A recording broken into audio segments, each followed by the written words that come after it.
निपक्ष व निर्भीड वृत्तपत्र दैनिक आत्ताचा एक्सप्रेस। आमदाराला ही माहिती दिलेली नाही। आमदार 5 लाख लोक निवडून आलेले आहेत, त्यामुळे ही माहिती जिल्हाधिकारी महोदयांनी आजच्या जी माहिती आहे ती पालकमंत्र्यांना द्यावी, खासदारांना द्यावी, आमदारांना द्यावी आणि चौकशी पारदर्शी व्हावी। वरिष्ठ अधिकाऱ्यांना सोडून देतात असं जाणार नाही, कारण हा विषय सगळे जाणारच आहे आणि सगळे जाऊन जाणार आहे। अर्जुनराव खोतकर साहेबांनी सांगितलं की याची चौकशी 5 वर्षाची झाली पाहिजे।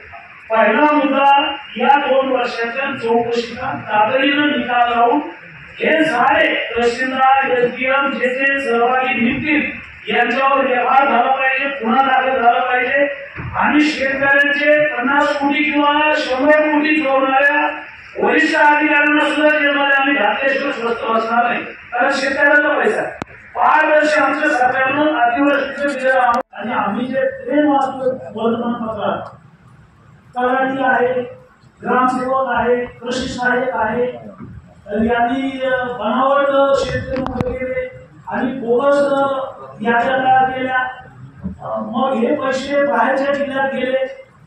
मग मला हे म्हणायचं आहे की हे पैसे बाहेर जातात कसे, याच्या तलाठी, ग्रामसेवक आणि सुपरवायझरला धरून चालणार नाही। मी प्रश्नही बोलला या संदर्भात की तहसीलदारचा अकाउंट आहे, लॉग इन आहे आणि तहसीलदारच्या अकाउंट मधून पैसे बाहेर जातात कसे। तहसीलदारनं हे सगळं बाहेरचे शेतकरी होते, बीड जिल्ह्यातले, नगर जिल्ह्यातले, बुलढाणा जिल्ह्यातले, या 3-4 जिल्ह्यातल्या शेतकऱ्यांच्या याद्या आल्या, ते पैसे बाहेरच्या जिल्ह्यात गेले आणि तहसीलदारच्या अकाउंट मधून गेले। म्हणजे याच्यात तहसीलदारची तुम्हाला चौकशी करावी लागेल, याद्या तपासल्या होत्या का, या याद्या तहसीलदारांना तपासल्या पाहिजे, त्यातल्या तालुक्यातले जे एसडीएम आहेत त्यांनी ते याद्याची छाननी केली पाहिजे।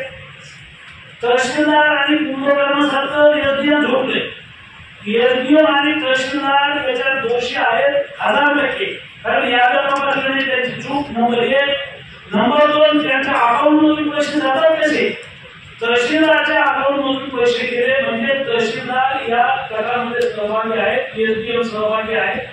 राज्य सरकारकडून याची चौकशी होईलच, आम्ही याची एसआयटी नंबर लावू सगळ्या आमदारांकडून। पालकमंत्री महोदयांना आमची विनंती आहे की आता गेले 2 वर्षाचं हे प्रकरण हातात आलेलं आहे, जिल्हाधिकाऱ्यांनी चौकशी करताना पारदर्शी करावी, नुसत्या खालच्या गाव पातळीवरच्या कर्मचाऱ्यांची नाही, तर ही चौकशी त्या तालुक्याचे तहसीलदार, एसडीएम यांची सुद्धा प्रमुख जबाबदारी आणि मग खाली तलाठी, कृषी सहाय्यक आणि सुपरवायझर येतात। त्यामुळं मी आरडीसीना 10 वेळा फोन केले, म्हणजे आरडीसी पत्रकार परिषद घेऊन खुली माहिती देतात, रत्नाच्या धर्मामुळे झालं, पण मी स्वतःकडून सांगितलं की काय झालंय, तुमच्या हातात काय पेपर आम्हाला द्या, ती काय गोपनीय माहिती नाही। मात्र